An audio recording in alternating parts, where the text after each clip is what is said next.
Hello जी, सभी से नमस्कार। हमारे चैनल पे आप सभी का बहुत बहुत स्वागत है। और एक गीत आप लोग सुनो, कजरी का समय है तो मैं आप सबको एक कजरी सुना रही हूँ। आप सबको जैसा लगे ज़रूर बताना।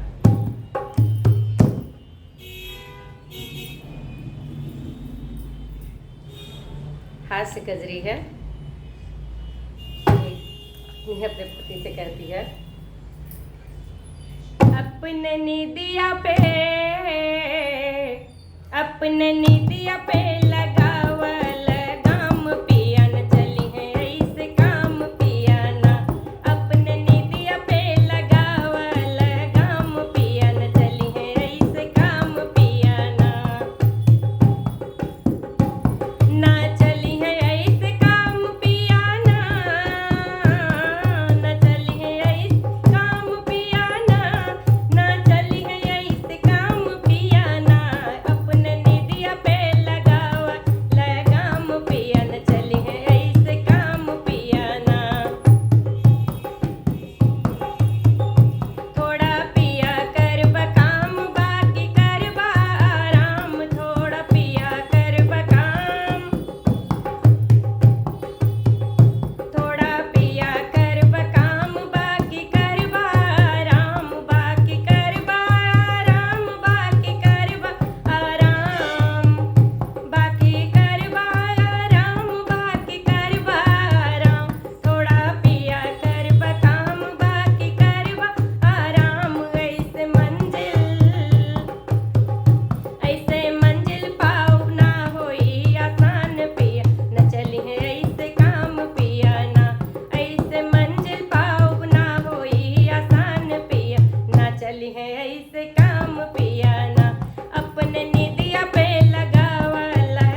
कैसा लगा जरूर बताना। नमस्कार।